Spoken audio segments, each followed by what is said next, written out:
28 years later is finally here. So today, let's see if this new horror film is worth your time.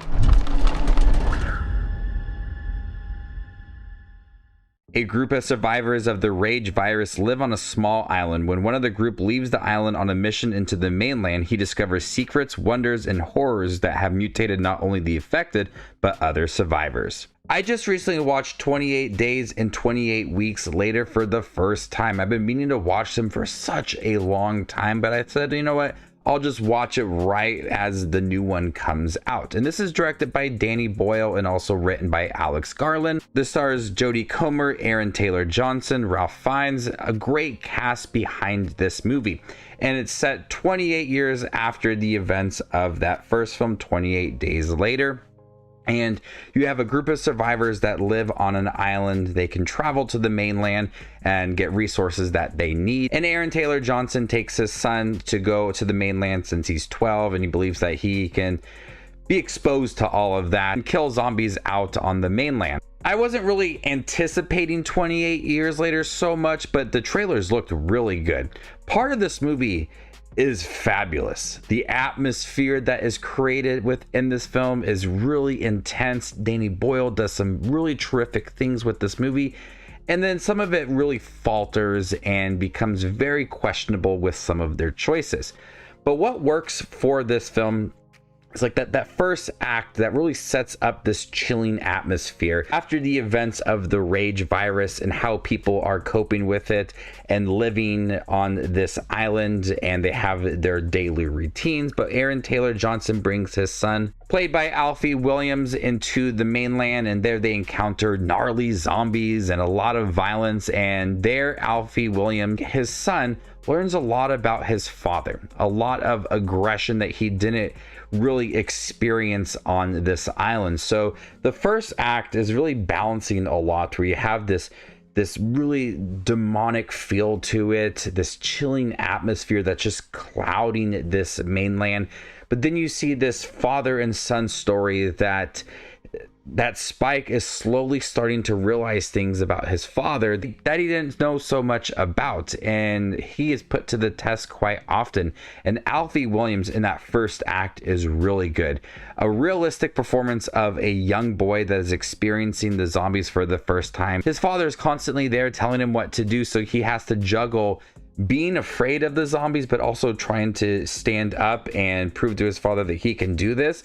And the performance from Alfie Williams is easily the best thing about this movie, that he handles this such realistic performance of this young boy that's just in fear constantly, but he doesn't want to show it to his father. And through all of that, you get these really intense action scenes. Some of the best moments are within that first act of the movie, where there is blood and constant violence, this hyperactive moments from Danny Boyle, unique direction style, very specific sound editing that works so much on adding to the atmosphere of this movie. But that first act is like the high of the film. From the action to the performances, everything just peaks in that first act of the movie. And then it kind of not so much falls apart, but never is that exciting as that first act. Nothing moving forward is as eventful, or then it starts to play around with its tones. Ray Fiennes is introduced into the film, and his character is interesting, but it takes this biblical approach to it all and starts to have these metaphors about life and death and your purpose and all of that, which there is still some action involved with all of that, and understanding the progression of this rage virus and where people are at currently in 28 years later. But it starts to play with its tones. I don't think it's all that successful. A lot of it does end up feeling rushed when you look at the overall journey of the second and third act of the film, with Alfie Williams, Spike, and his mother, played by Jodie Comer, and what they are trying to accomplish in their journey for the second and third act of the movie. It ultimately ends up feeling rushed, like they are trying to pile on a lot with the metaphors, and then also balancing those gnarly action scenes with the zombies. It isn't so much of a zombie film, it's this drama set in the world of zombies and how our characters are reacting to it all. And the performances are still really good in that second and third act, especially from Jodie Comer, who is sick and her son is trying to help her out. The performances are strong throughout the entire film, from Aaron Taylor Johnson to Ralph Fiennes to Alfie Williams. Everybody is really good within this film. But that third act really just starts to crumble and starts to become very fast paced, and it's constantly changing its tones throughout. 5-ish minutes of the film is completely different than the entire movie. And I believe that's how they're going to set up the second 28 years later movie. But what started off as a strong premise and a strong, really chilling atmosphere, it tried to build on all of that, and it was successful, and we were able to get the zombies and the action and this father-son relationship. But as it geared more towards the end of the film, it became less impactful, less exciting, less structured, and just more of a weaker approach on how to end the movie. But I still was impressed with 28 Years Later and do think it is the best one of the franchise. The one that I would rewatch the most out of the other two films.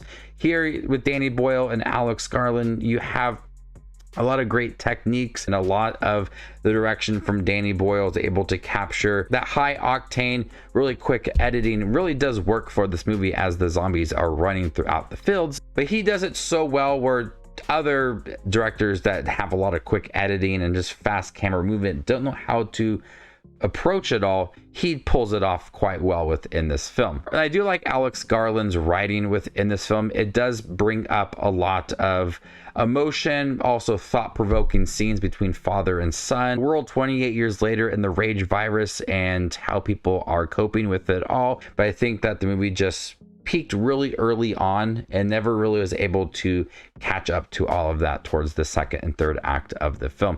But I still think it was a really intense ride, a lot of high octane scenes, brutal throughout. It was a really good film. I just wish that the second and third act were as strong as that first act of the movie. I'm gonna go ahead and give 28 Years Later a B. Thank you guys for checking my review for 28 Years Later. Have you guys seen it by chance? What do you think about it? Let me know in the comment section down below, and stay tuned for more up and coming content like this. My name is Justin Watches Movies, and you guys stay classy, YouTube.